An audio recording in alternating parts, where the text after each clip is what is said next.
En este canal exploramos juntos la complejidad humana, desde los casos policiales más aberrantes, pasando por los enigmas sin resolver, reabriendo casos que pueden ser finalmente resueltos gracias a los avances de la tecnología y que permiten a las víctimas descansar en paz.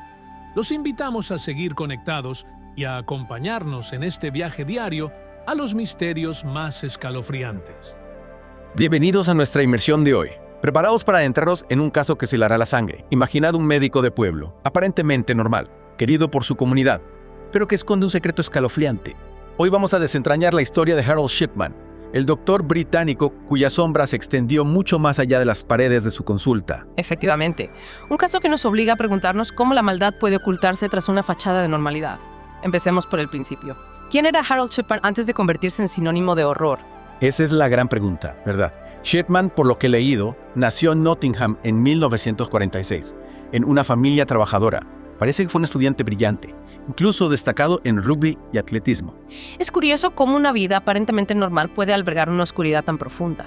Shipman se graduó en medicina en Leeds y comenzó su carrera en el Hospital General de Pontefract. Luego, en 1974, se trasladó a Todmorden, donde obtuvo su primer puesto como médico general. Hasta aquí todo parece normal, ¿no? Totalmente. Una carrera en ascenso, nada fuera de lo común. ¿Cuándo surgen las primeras señales de que algo no anda bien? Hay un episodio en su pasado que nos da una pista.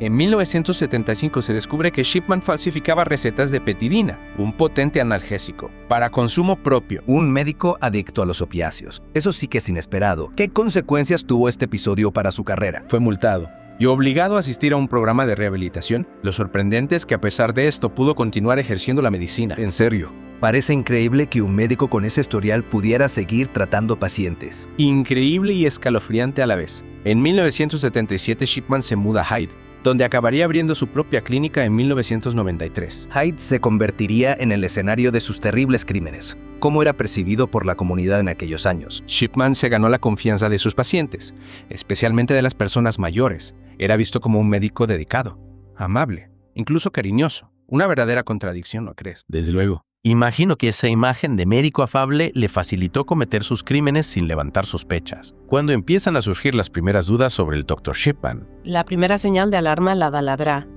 Linda Reynolds, de la clínica Brooke Surgery, situada justo enfrente de la consulta de Shipman. En marzo de 1998, Reynolds se percata de algo inquietante, una tasa de mortalidad inusualmente alta entre los pacientes de Shipman, en particular mujeres mayores. una observación escalofriante. ¿Qué hizo la doctora Reynolds con esta información? Movida por la preocupación, Reynolds acude a John Pollard, el forense del distrito, para expresar sus sospechas. Se inicia una investigación policial, pero lamentablemente no encuentran pruebas suficientes para incriminar a Shipman. Es decir, que a pesar de la advertencia de Reynolds, Shipman continúa con sus actividades. ¿Cuánto tiempo pasa hasta que se reabre la investigación? La tragedia sigue su curso. Entre abril y junio de 1998, mientras la policía archiva el caso por falta de pruebas, Shipman asesina a 3 personas más. La última víctima es Kathleen Grundy, una anciana que fallece en su casa el 24 de junio de 1998. Shipman es la última persona que la ve con vida, y como en casos anteriores, él mismo firma el rectificado de función. La muerte de Kathleen Grundy marca un punto de inflexión en la historia, ¿verdad? Es el caso que finalmente desenmascara a Shipman. ¿Qué ocurrió? Exacto. La hija de Kathleen Grundy, Angela Woodruff, era abogada y descubre algo muy sospechoso en el testamento de su madre. Un giro inesperado en la trama. ¿Qué decía el testamento? El testamento, redactado poco antes de la muerte de la señora Grundy, la desheredaba por completo, dejando toda su fortuna, 386,000 libras esterlinas, al Dr. Shipman. Es un giro digno de una película de suspense. ¿Qué hizo la policía ante esta nueva evidencia? Ante la gravedad de la acusación, la policía exhuma el cuerpo de Kathleen Grundy para realizar una autopsia. Los resultados son contundentes. Encuentran altos niveles de morfina en su cuerpo. Finalmente la sombra empieza a revelarse. Con estas pruebas en mano, la policía puede actuar contra Shipman. Así es. El 7 de septiembre de 1998, Harold Shipman es arrestado bajo sospecha de asesinato. El médico de familia de Hyde se convertía en el principal sospechoso de una serie de muertes que conmocionaría al mundo entero. La detención de Shipman desencadenó una investigación policial sin precedentes. Cientos de muertes, décadas de engaños. ¿Por dónde empezar a desenredar esta macabra madeja? Imagino que la policía armada con la evidencia del caso Grundy comenzó a revisar otros casos de pacientes fallecidos bajo el cuidado de Shipman, ¿verdad? Exacto. La policía se centró en las muertes que Shipman había certificado en los años previos a su detención, buscando similitudes con el caso de Kathleen Grundy. ¿Y qué encontraron? ¿Había algún patrón reconocible en esas muertes? La investigación reveló un patrón escalofriante. La mayoría de las víctimas eran mujeres de edad avanzada, aparentemente sanas, que fallecieron repentinamente en sus hogares. Shipman solía ser la última persona que las veía con vida, y él mismo certificaba sus muertes. Cada vez más sospechoso. ¿Qué causa de muerte indicaba Shipman en los certificados de defunción? En la mayoría de los casos, Shipman atribuía las muertes a causas naturales, ataques cardíacos, derrames cerebrales. Sin embargo, las autopsias realizadas a raíz de la investigación revelaron una verdad aterradora. ¿Y cuál es esa verdad? ¿Qué descubrieron las autopsias? Las autopsias revelaron que las víctimas de Shipman habían muerto por sobredosis de morfina, administrada mediante inyección. El método coincidía con el caso de Kathleen Grundy. Shipman, un médico con acceso a medicamentos controlados, los estaba utilizando como armas letales. Un plan macabro y calculado. Descubrieron algo más que incriminara a Shipman. Sí, la policía descubrió que Shipman falsificaba los historiales médicos de sus víctimas para que las sobredosis de morfina parecieran justificadas. Intentaba borrar sus huellas, crear una falsa imagen de normalidad. Un plan maquiavélico. Con estas nuevas evidencias, el caso contra Shipman se volvía cada vez más sólido. ¿Cuándo comienza el juicio? En octubre de 1999, Harold Shipman es llevado a juicio, un juicio que conmocionó al Reino Unido. Un país que se preguntaba cómo un médico de familia pudo convertirse en un monstruo. ¿Cuáles fueron los cargos que se presentaron contra Shipman? Shipman fue acusado del asesinato de 15 de sus pacientes, todos ellos casos en los que se pudo demostrar la administración letal de morfina. 15 víctimas confirmadas, pero imagino que la sombra de sospecha se extendía sobre muchas otras muertes. Así es. La policía estimaba que Shipman podría haber sido responsable de la muerte de más de 200 personas. Sin embargo, solo se pudieron presentar cargos en aquellos casos donde la evidencia era irrefutable. Un juicio con semejante magnitud debió ser largo y complejo. ¿Cuánto tiempo duró? El juicio se prolongó durante 6 meses. Se presentaron testimonios desgarradores de familiares de las víctimas, análisis forenses, opiniones de expertos médicos, un desfile de pruebas que reconstruía el horror paso a paso. 6 meses de juicio. Una montaña de evidencias. ¿Cuál fue el veredicto final? El 31 de enero del año 2000, Harold Shipman fue declarado culpable de los 15 cargos de asesinato. La máscara de respetabilidad se había caído, revelando al monstruo que se escondía detrás. Culpable. ¿Cuál fue la sentencia que recibió Shipman? El juez, considerando la gravedad de los crímenes y la premeditación demostrada, condenó a Harold Shipman a 15 cadenas perpetuas consecutivas, con la recomendación expresa de que nunca fuera puesto en libertad. Una sentencia ejemplar para un criminal sin precedentes. El caso de Shipman conmocionó al Reino Unido y al mundo entero. Pero la historia no termina aquí, ¿verdad? Había que comprender la magnitud de los crímenes y cómo fue posible que Shipman actuara con impunidad durante tanto tiempo. Exacto. Tras la condena se inició una investigación pública liderada por la jueza Janet Smith. Su objetivo era determinar la verdadera magnitud de los crímenes de Shipman y analizar los fallos en el sistema que permitieron a este monstruo actuar sin ser detectado. Una investigación crucial para intentar comprender cómo pudo ocurrir algo así. ¿Cuánto tiempo duró esta investigación? La investigación de la jueza Smith se prolongó durante varios años. Analizando cientos de muertes de pacientes de Shipman, buscaban patrones, evidencias, cualquier detalle que pudiera confirmar o descartar la participación de Shipman en cada caso. Un trabajo titánico.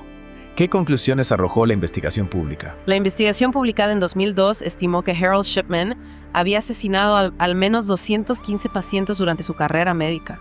Una cifra que lo convierte en uno de los asesinos en serie más prolíficos de la historia. 215 víctimas confirmadas, una cifra que hiela la sangre.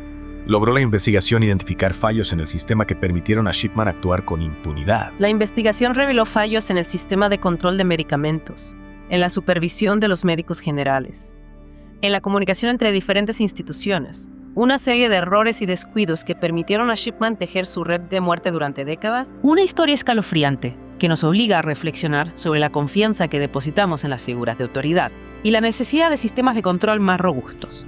Pero la historia de Harold Shipman no termina con la publicación del informe de la jueza Smith, ¿verdad? Queda un último capítulo, un final trágico que cierra el círculo de esta macabra historia. Pues sí, el último capítulo de la historia de Shipman es bastante trágico. Decías que la historia de Shipman tiene un último capítulo, un final trágico. ¿A qué te refieres? En 2004, mientras cumplía su condena en la prisión de Wakefield, Harold Shipman se suicidó. Un día antes de cumplir 58 años, decidió poner fin a su propia vida. Un final que de alguna manera parece inevitable. Shipman, que controló la vida y la muerte de tantos inocentes, eligió controlar su propia muerte. ¿Cómo reaccionó la sociedad ante el suicidio de Shipman? Las reacciones fueron diversas, una mezcla de alivio y frustración. Algunos sintieron alivio al saber que Shipman ya no podría causar más daño, que su sombra se había disipado para siempre. Es comprensible. Shipman representaba una amenaza, un recordatorio constante de que la maldad puede ocultarse tras la fachada de la normalidad. Pero para otros el suicidio fue un acto cobarde, una forma de evadir la responsabilidad final por sus crímenes. Las familias de las víctimas nunca obtendrían las respuestas que buscaban, nunca podrían confrontar al hombre que les había arrebatado a sus seres queridos. Una herida abierta, un dolor que nunca se cerraría del todo. El suicidio de Shipman privó a las familias de la posibilidad de un cierre de una justicia completa. Así es. Y a pesar del horror que representó el caso de Shipman, también tuvo consecuencias positivas. Obligó al sistema de salud británico a mirarse en el espejo, a identificar sus puntos débiles y a tomar medidas para evitar que una tragedia similar se repitiera. ¿Qué tipo de medidas se implementaron? Se puede decir que el legado de Shipman, a pesar de su oscuridad, sirvió para mejorar la seguridad del sistema de salud. Sin duda. Tras el caso Shipman, se implementaron nuevas regulaciones para el manejo de medicamentos controlados. Se establecieron sistemas más rigurosos para la certificación de defunciones y se reforzó la supervisión de los médicos generales. Se buscaba evitar que un solo individuo pudiera actuar con tanta impunidad, que un médico pudiera convertirse en juez y verdugo sin que nadie lo detectara. Cambios necesarios sin duda, aunque el precio a pagar fue demasiado alto. Cientos de vidas cegadas, familias destrozadas, una sombra de desconfianza proyectada sobre toda la profesión médica. El caso de Shipman nos recuerda que la confianza es un valor frágil, que debemos estar alerta incluso ante aquellos que parecen encarnar la bondad y la compasión. Nos enseña que la maldad puede ocultarse tras la máscara de la normalidad, que la sombra puede acechar en los lugares más inesperados. Una lección que no debemos olvidar. Charles Shipman, el médico de familia que se convirtió en un monstruo, nos obliga a cuestionar nuestras propias percepciones, a no dar nada por sentado. Su historia nos recuerda que la vigilancia y la crítica son esenciales para protegernos a nosotros mismos y a los demás, para evitar que la sombra vuelva a extenderse impunemente. Una historia que nos deja con una profunda reflexión sobre la complejidad de la naturaleza humana, sobre la delgada línea que separa la luz de la oscuridad, un recordatorio de que la capacidad para el bien y para el mal coexiste en todos nosotros, y que es nuestro deber como individuos y como sociedad estar alerta para que la sombra no vuelva a triunfar.